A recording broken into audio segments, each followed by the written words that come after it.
Hey everyone, it's Chess Guy, and today I'm going to be teaching you how to handle a king and queen versus king endgame, which will always result in a win for the person with the queen. I'm going to be breaking down the process into 3 easy steps for you to follow.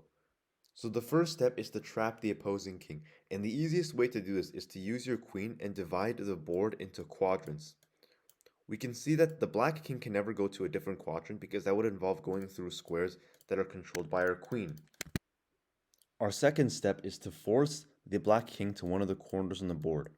And the easiest way to do this is to make a move with your queen such that if it was a knight, it would be check. If this queen was a knight right now, the black king would be in check.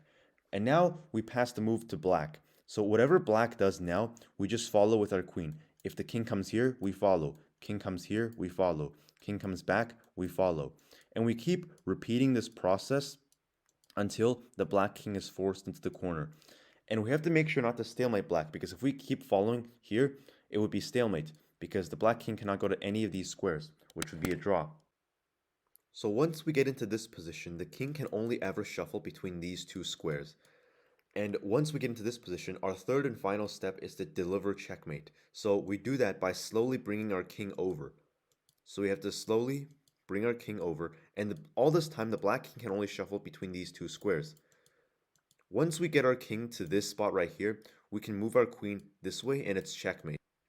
The most important thing to keep in mind when you're trying to checkmate with the queen is to make sure that you don't accidentally stalemate your opponent. Stalemates can happen when your opponent's king is on the edge of the board and is especially common when it's near the corners. So that's it for this video. If you learned something, like and subscribe, and I'll be showing you how to checkmate with king and rook in the next video.